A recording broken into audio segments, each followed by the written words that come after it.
can't do Lost Temple. Legends of the Hidden Temple? That's not it, though. It'd probably be Rugrats or Doug. All right, all right. What about you? Yeah, Rugrats pretty good. I mean, it's Hey Arnold, I don't know. I caught myself. I hated Hey Arnold. That stupid football head piece of garbage. I actually hated Arnold. Jack, do you have a favorite Nickelodeon cartoon from your kid? I was deprived as a kid. I didn't really watch much Nickelodeon. Do you watch any cartoons? You watch Cartoon Network, Jack, right? Look, I used to watch, what was it? Like, the WB stuff. So, like, Animaniacs and, like... Oh, okay. Thank you very much, Rob. Yeah, but I also used to watch a lot of, like, the History Channel. That's respect. Oh, that's when they had, like, the real history stuff back in the day. Like, I don't mean, like, all this, like, modern, like, reality show stuff. That's when they had, like, these, like, Leonard Nimoy narrated spots on, like, dowsing and stuff like that. When they had, like, all these war films. When the History Channel was history, that's when I came up. So you're saying you don't like the, whatchamacallit? The Pawn Stars? Like, I have to piss now so bad. That ain't history. Pawn Stars is history. You're learning about people selling stuff. Wouldn't you want to? You're learning about the history of this gun and the history of this baseball card. Oh, you see this? That's a respect ban. Sorry, Visage first banned against Iceberg. All you can say is the History Channel sold it. So we do have a draft here. Spirit Breaker is banned out against Infamous, and Visage is against Iceberg. I do gotta say, MTV is also not what it used to be. So a lot of things aren't. There's no music. What to see this 16-year-old be pregnant? No, not really. I want to watch some music. I want to hear about some music. Money does bad things to people. Even Grant isn't what he used to be. What are you saying? I literally just slammed Soda and Monster and cast Anecdota. Jack, you're the one who's changed. Look, you're casting Anecdota instead of China. You're just a traitor. Don't ever talk back again. King, tell him. Oh, okay. Coming out right now is going to be the first pick, Nature's Prophet. So I think Iceberg highly valued Night Stalker yesterday. The Spirit Breaker ban obviously is something that's annoying against Nature's Prophet. Also might speak to Infamous's playstyle. I think a lot of these teams, like people have this perception of some of the South American teams playing almost like CIS-style Dota, where they really just look for every reason to run at you and just take it from there. And so Spirit Breaker, you'll see first pick by some of these teams who play that style.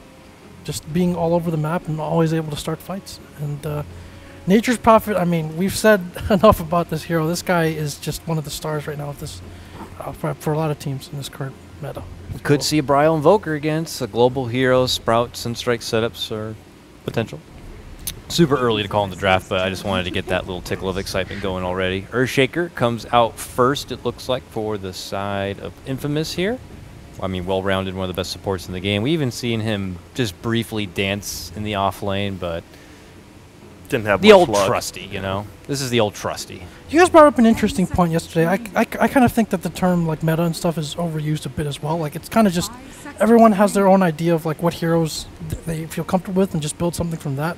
And I think before TI we were seeing like a very diverse set of like playstyles. Like everyone seemed to have like different priorities in the draft.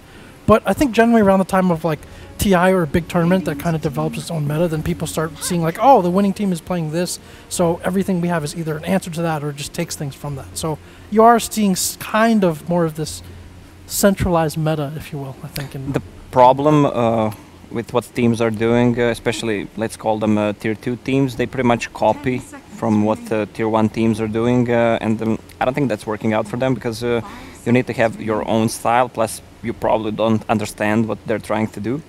So just try to play your own game and stop using the word meta. That's pretty meta of you to say stop using the word meta. Is there a good subword instead of meta? I don't know. There isn't. I mean, maybe I'll stop using it if you give me a better option to use. Ooh. Kunkka comes out, the likely 4-position pickup here for Iceberg. The Clairvoyance hero, likely. I'll give you a better word. Eat some shit, you. Shouts to Rick and Morty.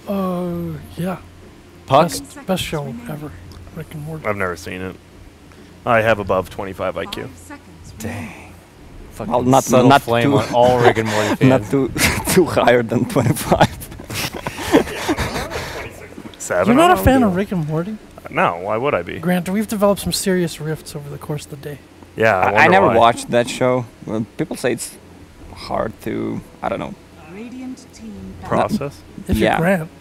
Well, not hard to process. You need to get some time to use it. Yeah, here's how Rick and Morty is. It's just randomness mixed with what people on the internet are saying at the time. So yeah, if you're gonna be a freaking meme spouting dumbass, then yeah, you're gonna love it. What pickle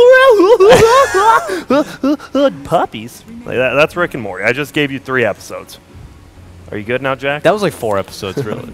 But yeah. We have an over-eager observer right now. I think he just needs Yeah, to my bad. I'm just gonna observe. That's a puck. I observed that Rick and Morty is not something I enjoy.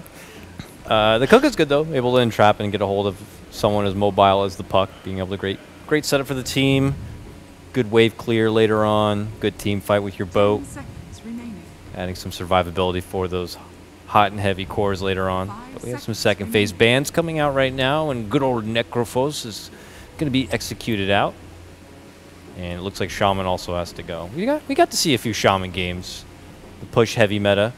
I said meta. The push heavy support. Yeah, and with that puck pickup early, I mean, we've seen this for the last few months. This hero has lane versatility as well. So you can kind of see what the opponent's doing, make them show their hand a little bit more before you decide where this puck goes. So. Will they ban Invoker last ban? No. I don't know. I still feel Iceberg will go for Invoker. They have a good setup for those Sunstrikes, especially with Kanka X plus Sprout from Nature's Prophet, Global Presence. What did Royale play in the game when you didn't play Invoker? What was the other game? It was Quap? No. Yeah, it was Quap. It was Quap. That's right, that's right. Batrider is going to be the one. Yeah, he had a pretty big net worth lead at some point. He was farming a lot. Yep. Nice takeout of the Batrider there. We go back to Wave Infamous. What is the 3rd pick going to be? Yeah. What did you say, Grant? Or you, Dakota, who said it? Who's gonna kiss my hand if you miss a kill? If I miss one of the first 10 kills. So if I see all 10 unless they happen exactly at the same time. You all can't. right. That's impossible. All right, go wash your teeth first. All right, I will. I'll just lick it. Your hand. Jack, you there? Are you co-casting or what? I'm listening to the great conversations you guys are well, I having. mean, They're about to go over there and lick each other or something. Yeah. One thing I will say for Infamous, regardless of... Because it looks like with that Batrider ban that Iceberg think that this is a mid-puck. And they're also maybe they think it's a support shaker because of that. So they are a bit dependent on... Not dependent, but like the blink is like a huge power spike for Infamous. And so before that happens or until that happens, there's some room there for Iceberg to get some things done. And then after that, it's just... like the tempo of these two heroes, like you're both able to initiate and start fights at any time, and that's something that some teams value a lot more than others. Like if you have Iceberg's heroes right now, you're maybe better at counter initiating or getting numbers to a fight. You're not as good at instantly starting fights for the most part, especially later on when like at Kanka, if he's playing a 4, his starting the fight doesn't have the same impact usually that the puck or Earthshaker does. So that's something to watch out for in this game. Like if this game goes more of Infamous setting the pace, then that's something that seems very comfortable for them. That seems to be how they want to play. Yeah, I'm curious who's going to be the one to kind of get a head start in some of these fights. That could be pressure on whatever mid laner even for Iceberg to come out later. In the meantime, though, Dazzle ends up coming out for Infamous, and it chunks away nearly all of their reserve time. Pretty much both these teams just taking the extra time to kind of figure out what it is they want. We'd be left with not much to work with here, but I don't know. Do you look at a Dazzle and actually consider a Huskar to be on the back of your mind at all, or do you think that's nothing to be feared? It's definitely a possibility. I think I believe that old Infamous or Unknown team would run stuff like that as well. And they have Kotaro. Yeah, Kotaro, Huskar Lord. It has been a familiar sight. Iceberg, in the meantime, they grab up the silencer here, the likely 5 pickup here. Someone to help be able to kind of further lock down and prevent the mobility of puck. Able to be just kind of that combo breaker in these team fights with that global. So yeah, he's capable of, again, as you say, disrupting, threatening the puck and the Earthshaker, but also being able to stop a Dazzle Grave. Let's say you go on someone with Kunkka and then you have the silencer to back it up. So a bit like that Batrider concept too, where you just take it one pick off at a time and you have the silencer that prevents someone from being saved. All right, now Luna comes out, so you got someone to be able to kind of chew through a lot of farm real quick.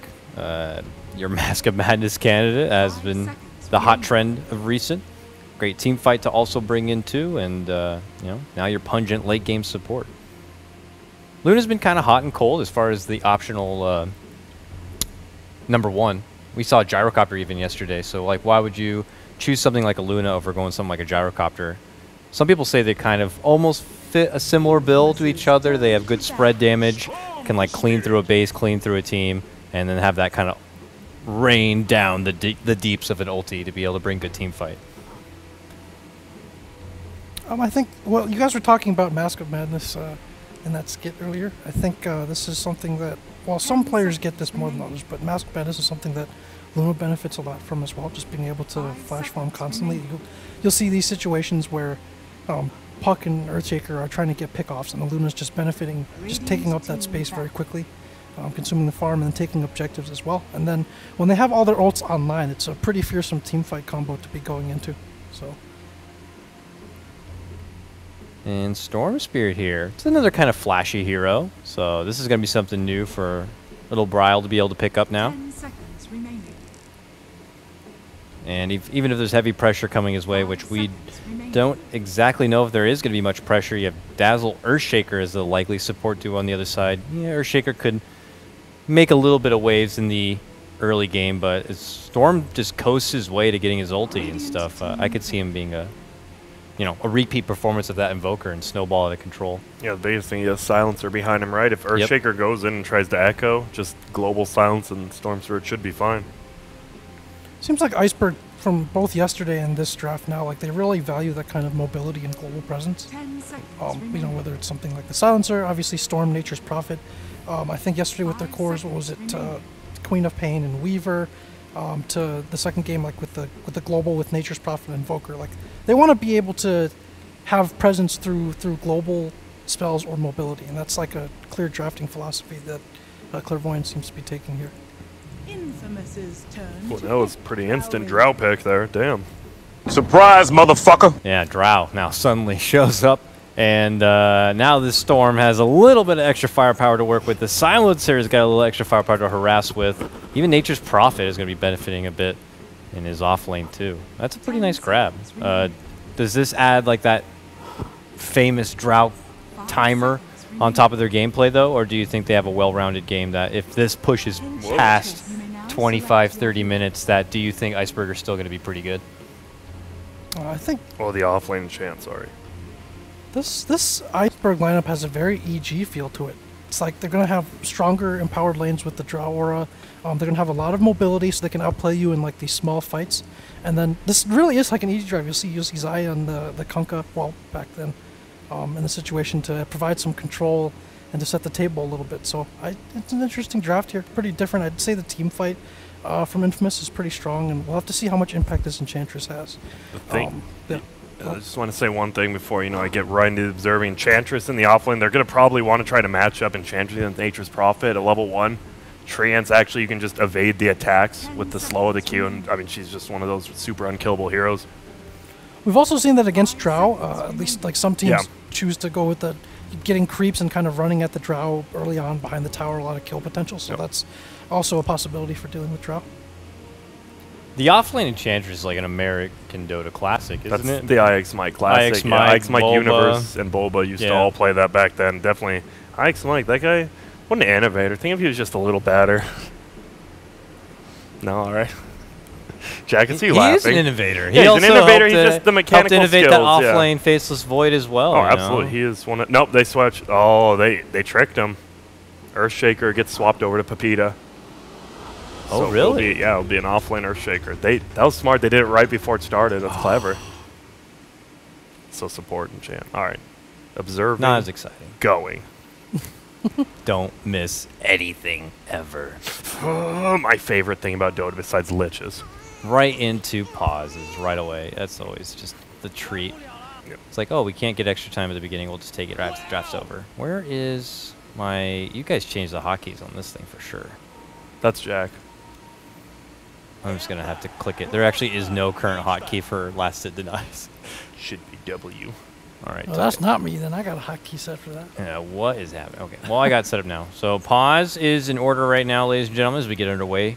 Just trying to get our first game of King's Cup Dota for day number 2 action here as we get off to a bit of a snail's pace, unfortunately. But now with the picks already well out there, the slight adjustments of the rules there at the end, let's start with the mid lane breakdown right now. So we got the Storm Spirit matchup that is looking to be taking on the Puck. Kind of a familiar matchup that we've seen time and time again, but this Puck now has that roaming potential Enchantress support to kind of interfere and cause a bit of problems. Is that going to be a problem for Iceberg, or do you think that he'll be fine with the assistance of like Kunkka?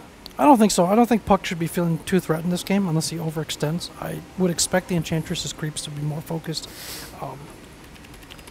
Well, he could gank mid as well. Sorry, Enchantress being on his team. I don't think the Puck should feel particularly threatened this game. I wouldn't think so either. He's got a good backup there behind him. Even a Dazzle, you know, a frank little TP over, he might be able to bail him out. On the other hand, though, like all the lanes from Iceberg are pretty vulnerable to be rotated on, especially like obviously the Drow, Storm Spirit before he hits 6, obviously, and the Nature's Prophet. So this Enchantress, I think, is really going to set the tone early on. And what happens if the Enchantress doesn't end up getting a lot going in the early game? I mean, What is that? we've seen victims of that with like Earth Spirit plays and such, but we'll have to see if she's going to be able to find some backup farm time, because we know this scaling of Enchantress is also pretty sweet. She has that capability of being a serious late game right clicker too. So Still zero kills missed, Grant. Good job. Thank you, King.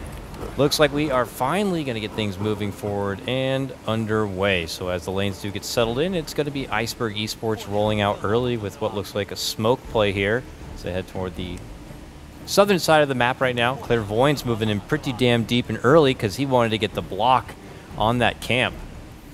Yeah, they don't want any of these high-level creeps being taken by the Enchantress early on to run at this Drow. And then it'll be interesting to see how they deal with their own camp here.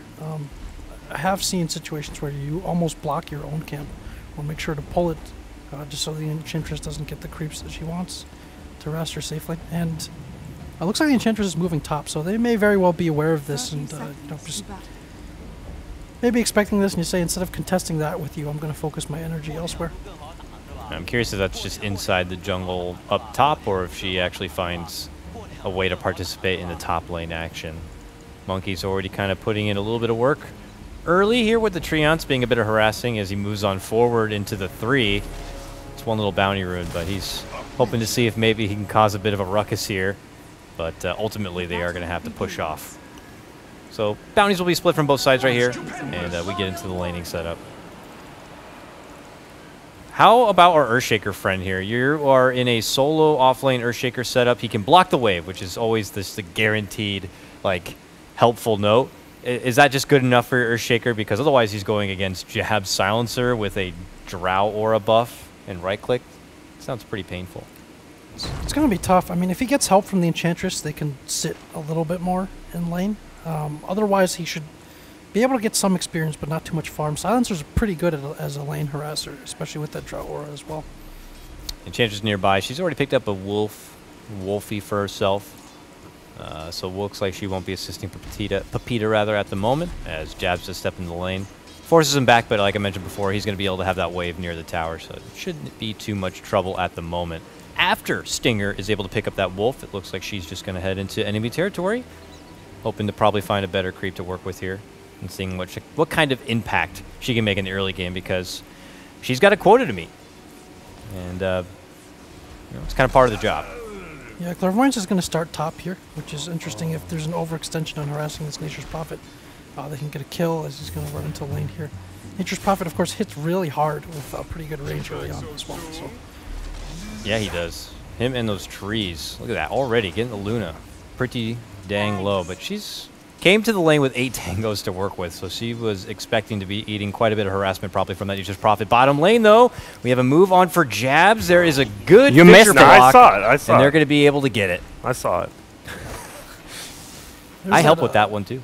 There's that Chain Lightning creep who just does a ton of damage still. The Harpy Storm Crafter. As well. Ugliest sin.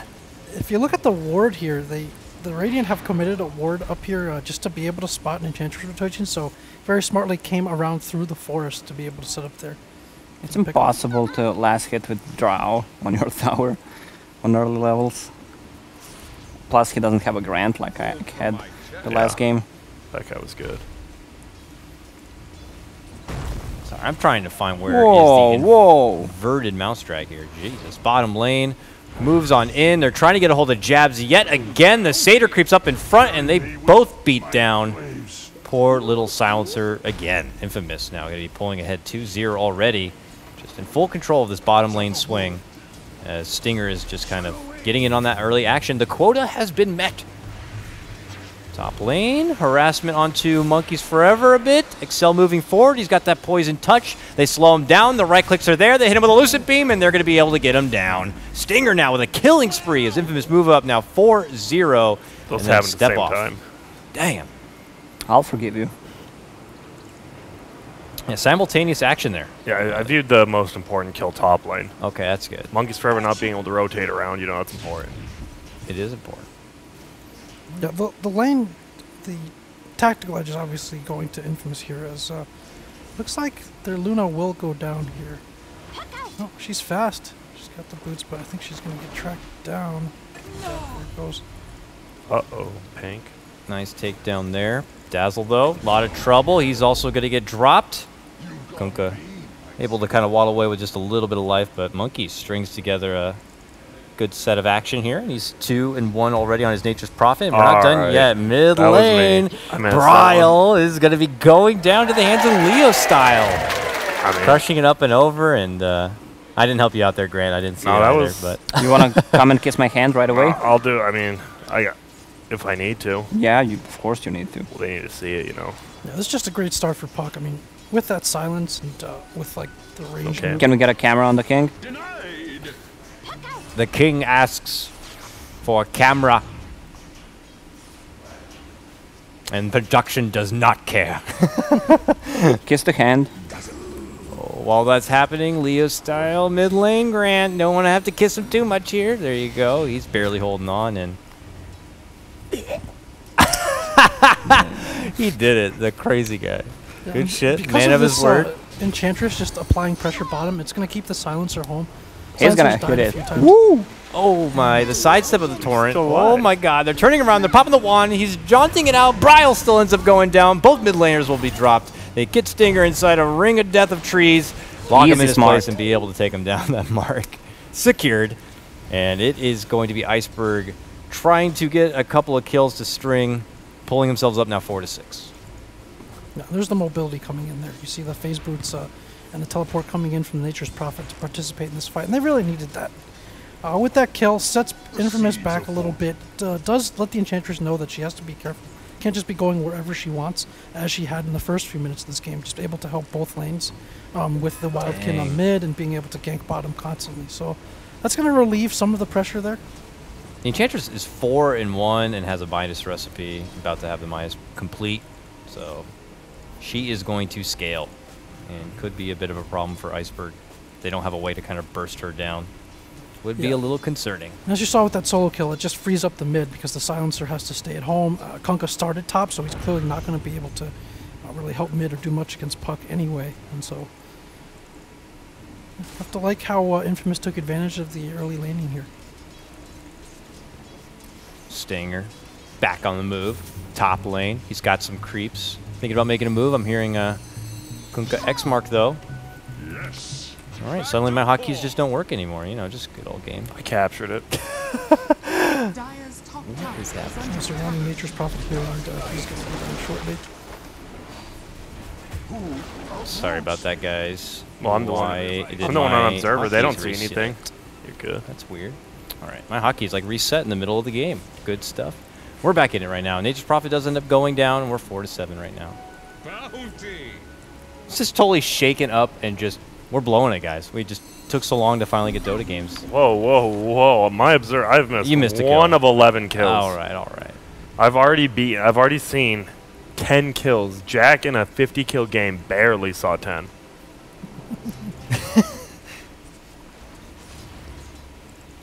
You're delusional, Grant. That's what we like about you. Thanks.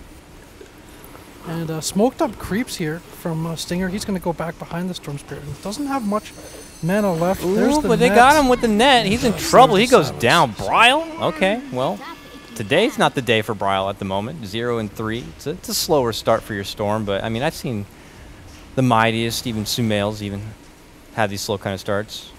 Stinger- Can Bryle pull a Sumail off, though? That's the question. Stinger's really setting the pace here with this Enchantress play, and what that's going to do if Luna has a decent start, she gets that quick Mask of Madness, and can go into the jungle and start clearing stacks or creeps.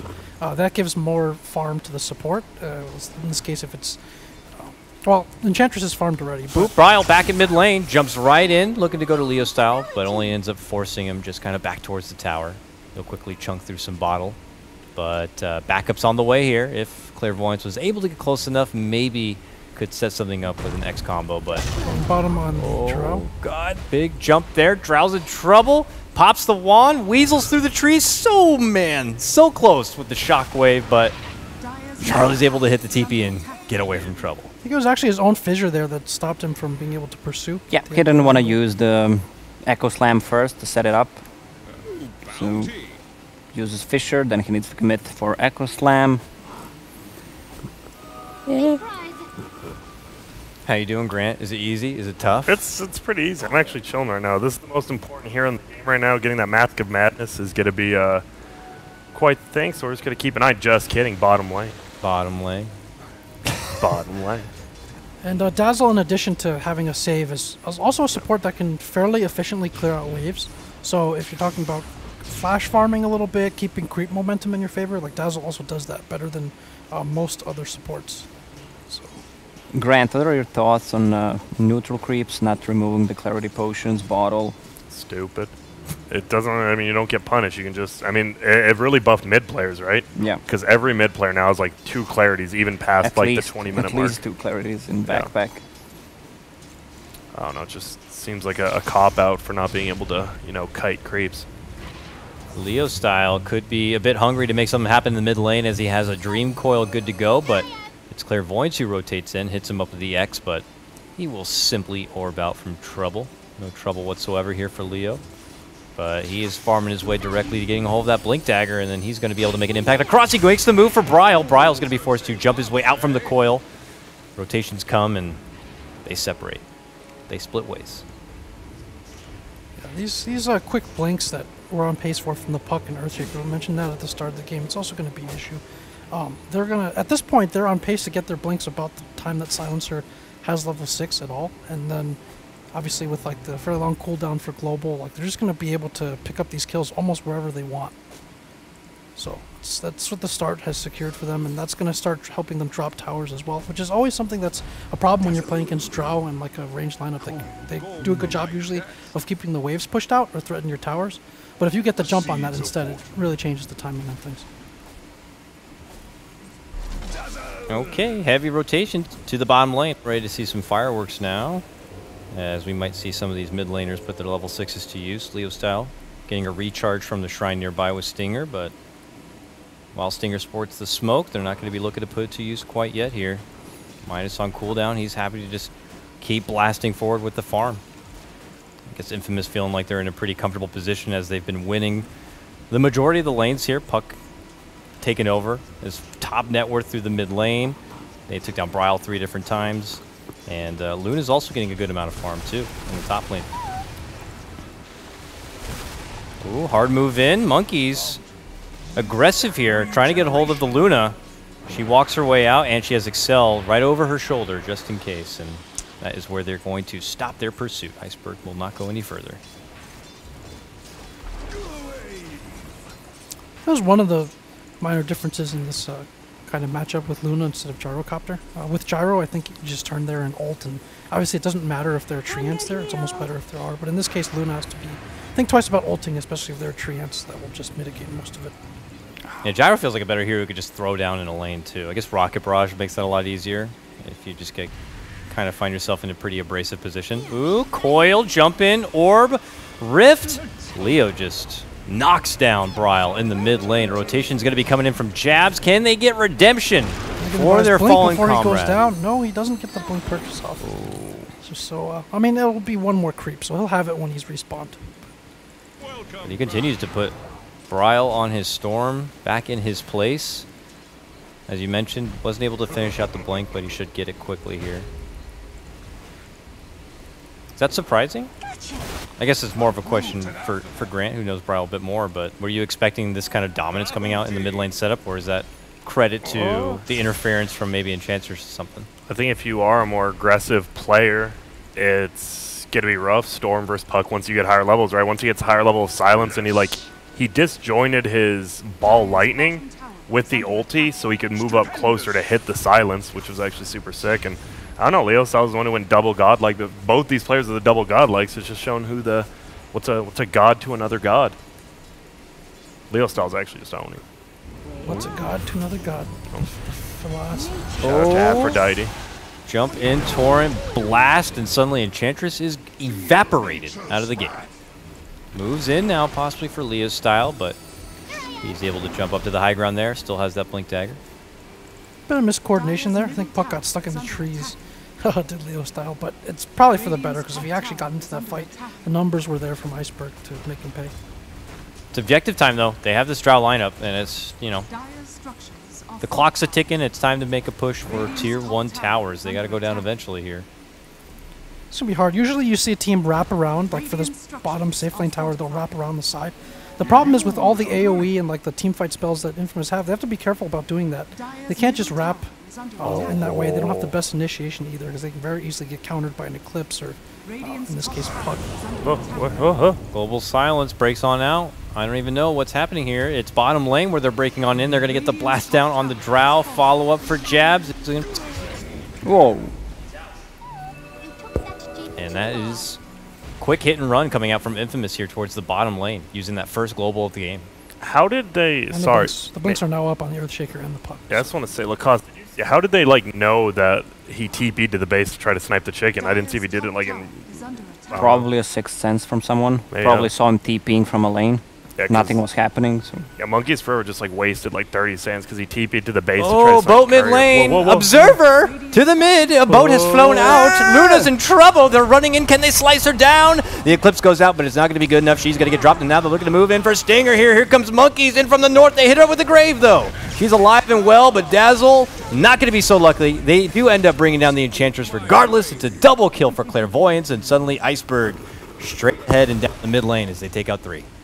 Yeah, usually you see a Storm Spirit not going for power threads, but he has Draw Aura, so he wants to maximize the damage output coming from the extra damage. Plus he was kind of playing from behind because he got destroyed in the lane, so that's one of the reasons as well.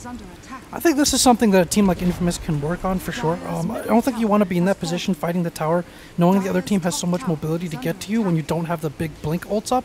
So Earthshaker obviously doesn't have Echo Slam, and Puck didn't have Dream Coil at that time as well. So knowing that there are no big ults, and that the Eclipse can also be mitigated by the Treants, a nice move there from Iceberg, getting 5 to that fight very quickly and being able to take it and the tower. So both teams seem to have a pretty good grasp of when they should be doing things, what they need to do, but really the details matter there. For Infamous, I don't think you make that push in the tower. Yeah, I love what you just did, Grant. He didn't swap the power threads. Yeah, he dropped all 3 items into the stash when he shrined, but he didn't Move change bottom the lane.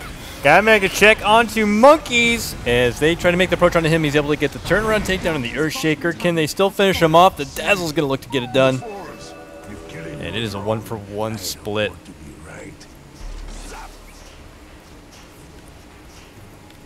What does Ench have? Midas going for a Force Staff. Oh, might be delayed a bit on that Force Staff as Brile looks to move on in. Him and Clairvoyance should be able to tag team this one. Even Jabs getting in on the action will help them finish it off. Enchantress feeling like mid lane not safe to farm at the moment. No one's farming top lane either for Infamous. They're just going to keep Luna kind of in the dark and in the jungle working there. But eventually we'll find our way up to the top lane to work, while bottom lane, X onto Leo here. They pull him back. They're going to wait for him to jaunt on out. Can they stop him from blinking away? He blinks, he orbs, the jumping from Brile, but he comes up just a bit short on catching where Leo is. So Leo's going to be able to make it away back to base. Yeah, and I believe that was the reveal on the Orchid for Nature's Prophet as well. So, often items dictate the tempo. As we see a courier snipe there, he is going to be able to get that. Dang. Same here, got it. Monkey's putting in the work. But the item timings are often the tempo points for this game. So aside from the blinks, you have the Orchid coming up, a common pickup from Nature's Prophet that's going to threaten a hero like Puck tremendously, be able to disrupt Earthshaker combos from pretty far away. So that's something that will have to be itemized against, most likely. There's the Yules coming out from the puck, so he's going to want an option to deal with that and not just die instantly to it. There's a lot of silences outside of that one, too. Of course, silencer being there.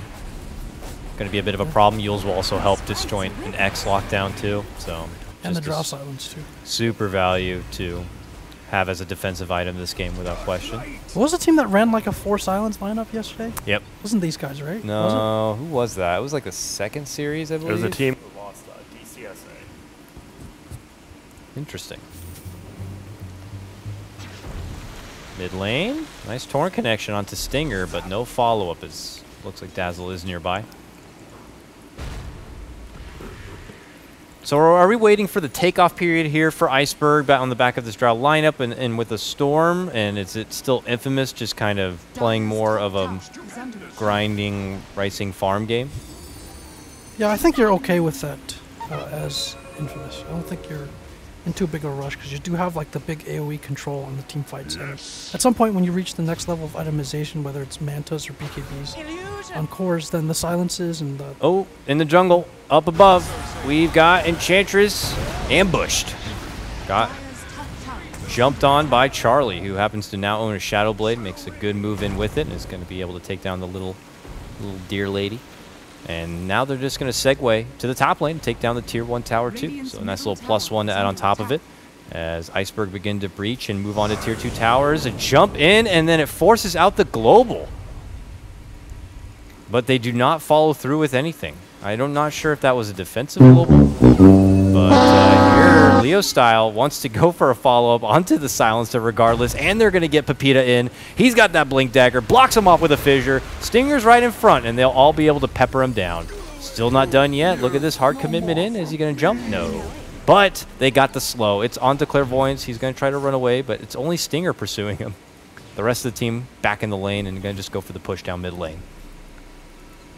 Good little jump right there. Lead in, take off. But Jack, what the hell happened with that global silence? What did you see anything about what was the idea there? Well, hold that thought. He got saved. Jump in. Shaker's behind. He's got a Whoa, 4-man echo. man! That was a 3-man dunk coming up from Pepita. Good gracious! God damn! 5-man wipe comes out. Triple kill. Damn right. Oh, and we all shot. That was a situation where maybe they thought that Infamous were going to try to go for Roshan. They thought Infamous's crucial cooldowns were down. They end up having to... And that's what this team does. They're mobile. They have to swarm in for these fights. The fights that they've been able to win are quickly become 4-on-2s or 5-on-2s. Problem with that, of course, is if Infamous is there and they have the big ults and the counter initiation, then boom goes the fight. Where am I? With Infamous, they were just confidently able to just strut on forward. The global was on cooldown. They were just waiting for an inch of an opportunity, it felt like, to kind of get that kind of jump play.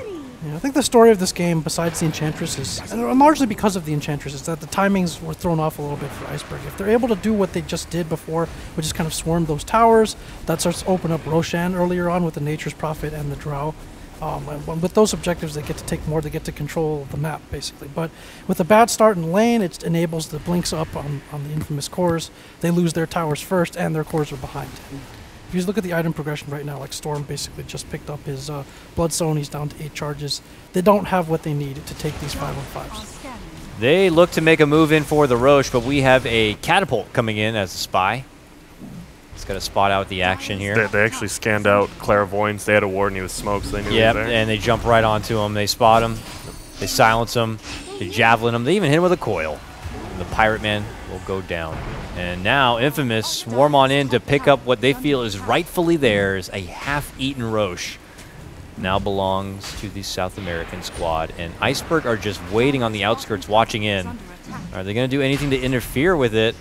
They have eyes towards the pit, but it looks like no jump will be made. Or did I speak too soon? It's Bryle looking to go in, but he went in just a bit early. They silence him down, and he's not going to be able to pick it up. Or is he? Yes, he is. Roshan is going to be taken down from the Radiant, but it is going to be snatched and picked up by the Luna. Infamous are still able to retain the extra life here. They bring down Bryle, and Infamous just maintain control in the lane. While up and above, look at this, pushing for Monkeys Forever, now hiding within his Shadow Amulet, not going to get it away. They catch him with the Enchant Totem.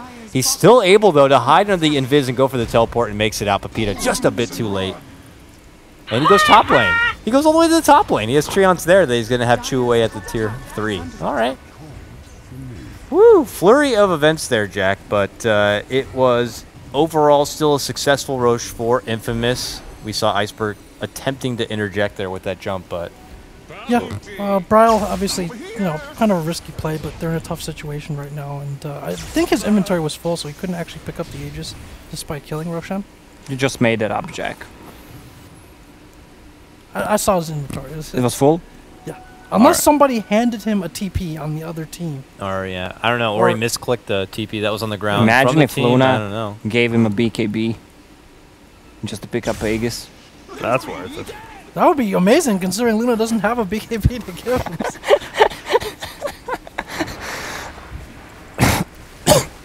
You okay over there, King? Yeah, I'm good. Okay. Shall I call one of the royal wenches to help upchuck your... I don't know where I'm going with this. I don't know the words you guys use. The royal wentress to upchuck Malish. And Silencer is caught, but this death is okay. He doesn't have global anyway, so he's going to go down here, and then he's going to come back to life in time to have that global up. Wow, you didn't even give him a chance, man. What do you think about... There's no chance there. But so a couple of things. Lane momentum, obviously. Iceberg going to push. Sorry, the king wanted to talk. King's sorry. speech. What do you think about an idea that, let's say, on level 15 talent for Silencer, you can choose that for each kill you get 4 int, maybe 6 int, but if you die, you lose as much. Oh, all or nothing. Mid lane. Lead and Echo. They're looking to get a quick snipe onto Bryle. They are successful. They will be welcomed with a boat, but job well done. Bryle popping off to himself. But another pick off right there. Another reduced amount of charges on the precious Bloodstone.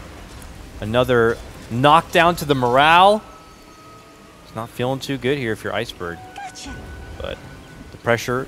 This is also an Iceberg lineup that has Drow.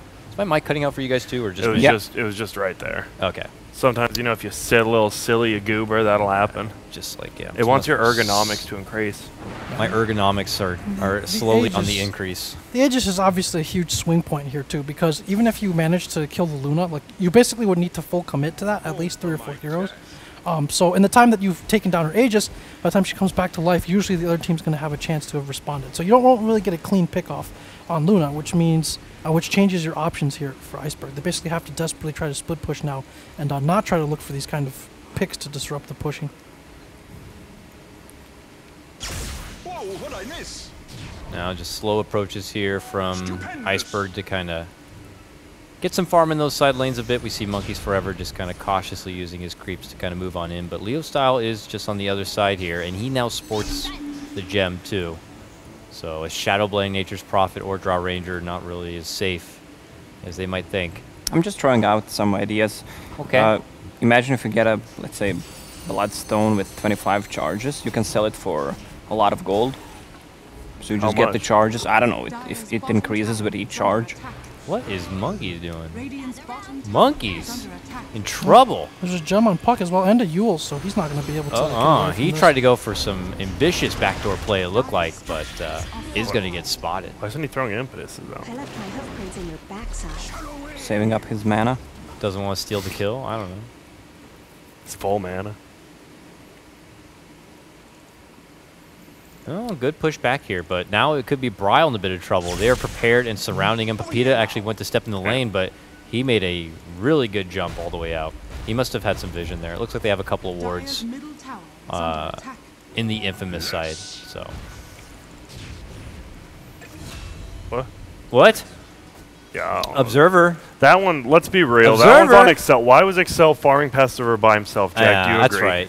That was your rule. man. He's got to push out the waves. The waves, he doesn't need to push it out until it's like... You shouldn't have to look at Sorry, it. it's worth his life in that situation. He'll be back up to be able to defend or join any big fights. That's true. And only 4 missed kills out of 37. I'm actually nuts. And then having to commit 2 or 3 heroes to kill him is fine because it gives information to Infamous about where everyone is. Illusion. He's almost got a full butterfly on Luna. And there's a full sheep's... Oh my goodness. Leo Style is sick. Yeah, he's going pretty bananas this game. Had some good catch opportunities here, and now we see a very kind of cautious Iceberg team. As Charlie continues to wait things out. on the bottom side of the map. Knows that even showing himself in the lane, it's not really safe. Leo Style could easily catch him out with the gem, with a bit of lockdown. Now with that Sheepstick 2, he's just got far too many tools to be able to initiate and get that jump.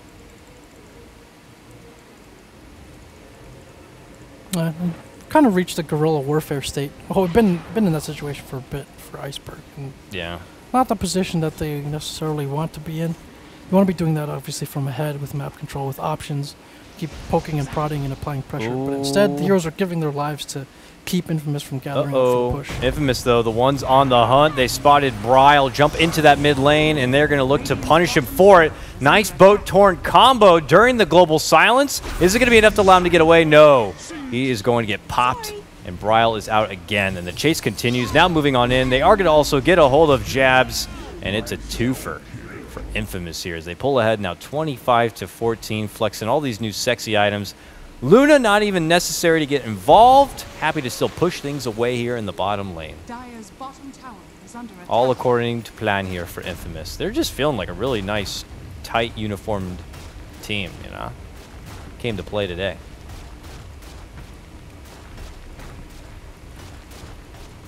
Here comes pressure now onto the tier 3 and Iceberg Esports with really few options to stop them, but there's going to be the move in. The Echo is out onto Monkeys, who is trying to continue the backdoor plays. This time, though, he's going to be able to make it out. But his base is the one in trouble. Bottom lane, shredding it on in is going to be the Luna. The Raxes are certain to fall, and this is looking like a pretty good Infamous game one so far. Pepita is eventually going to be able to get the grab and finish onto Charlie. Jump in the mid lane, though. Bryle makes his return, gets the pullback on the Luna, anticipating the Eclipse, jumps out, and they may be able to lock her down just long enough. The Grave is there to help her out, but eventually she will fall. Yeah, unless something drastic happens here, this is a. They got Dazzle too. I mean, they got top racks. It's a pretty technical game, I think, from this point for Infamous. It's like one of those, like, you know, in chess, if you have was it the knight and the bishop against the king, it's like mate in like 33 or something. Yeah. So as long as like you keep sticking to what you need to do, like you probably just Jack, they just did what they needed to do. They lost the top racks, if you didn't notice. They lost the tier 3 bottom, meaning there's 3 exposed raxes. You don't think that's good for the Radiant Mid lane, Pepita. As good as it'll get. An advancement onto Bryle again, going to be picked off. Man, he is getting bullied this game. Bottom racks was taken, and then they're gonna gather up and get Roche as soon as everyone revives, and that will bring in the next push. So. Yeah, Infamous still ahead, of course. 9k gold lead, but with what, 2 tier 3 towers down, and they're playing against Furion and the Drow. They can still make it if they play safe. They're trying to be resilient and hold on to what they have inside their own base, and especially with BKB on Furion right now, so he can easily just right click and TP home again. You like that? Yeah. Well, for now, he's just visiting the bottom lane. He's going to head all the way up top. Look at that. Happened to come across the courier, too. Spotted, bounty pickup. I got to say, for standing in today, Monkeys has definitely made a nice impact in his game. He is the highest net worth on his team at the moment, but could find himself in possibly a little bit of trouble. Still holds that BKB. Nice boat connection on forward with the turnaround onto Stinger. Now Bryle jumping in. Hits him once. Goes to the cliff nearby, but they are not looking to commit too long because the rest of Infamous are coming into town right now. Charlie's going to get hit up from Leo Style, moving in, hitting him with the Hex. Can Charlie be able to make it away from this one? Remember, the gem is still there. He can't hide under the Shadow Blade, so he is going to get mauled and taken out. Your Drow out of this one for about 50 seconds, unless she does buyback, and they're going to be keeping moving forward here. Echo slam time. Jumping in and out. Pepita has the Echo now, has the Grave. Can he get it off before he dies? He'll use it just to get Bryle the hell out of there. He ends up living on, and it is all Infamous right now as they keep moving forward. You were saying, Grant? I'm just kidding. I'm letting my observing actually. I don't know. I haven't missed any. I'm actually the Bob Ross observing. I'm actually just painting an entire store right now, like with my observing. Game number 1 going to be going to Infamous on this one, boys. Wow. Yeah, they. Pardon me. Now that the observing's done, I would like to commentate. Dude, Grant, you are always welcome to commentate. No, your observing was phenomenal. Thank you. Great Jack, job. see, that's what happens when you just cast so many pubs a day. You learn how to do multiple roles, even at a a snail's level.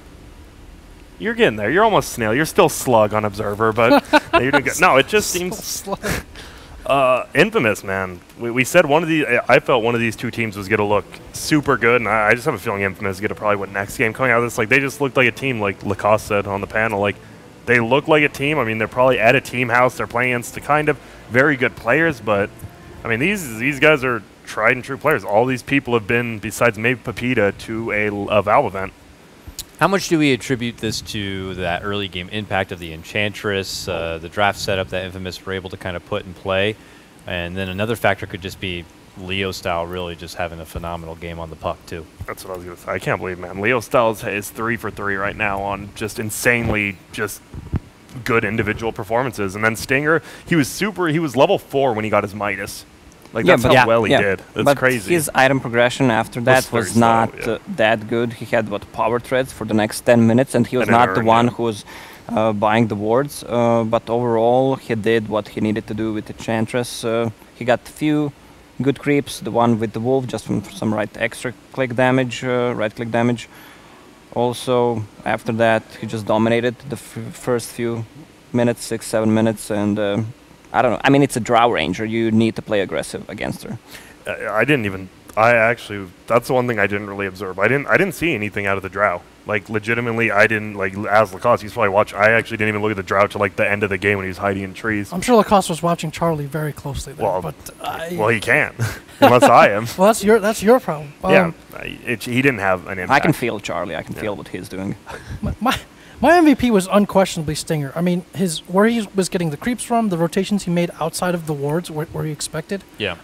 His impact on both lanes, like winning those lanes and getting his cores to their crucial items. Like he entirely disrupted the timing of Iceberg here. So just look at this game for the Luna, right?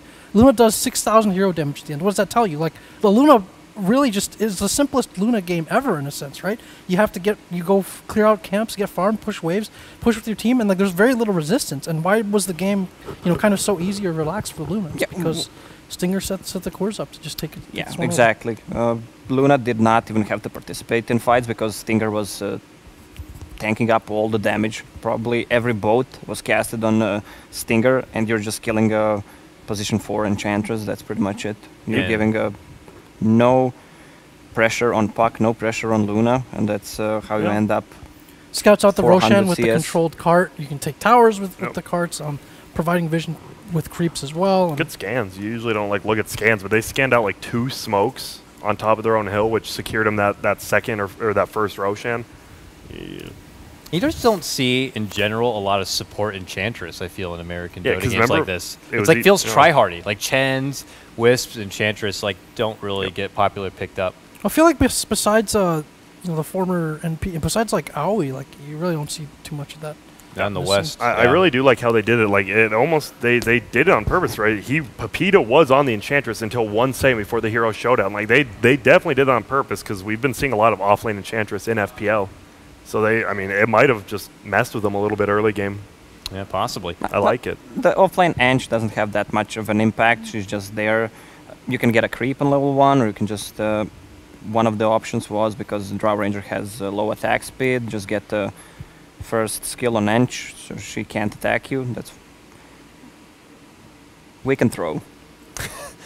Thank you, King. No, Jack's been throwing all day when we were playing with him, so... maybe someone else should do it, or... Just go with the flow, Jack. You're already used to it. Thank you so much. I'm the co-caster here. Your Highness, thank you so much, co-caster and observer. Your nobleman will return after a small break as we get into our final game of Day 2 King's Cup America. It is Iceberg versus Infamous. We'll see you soon.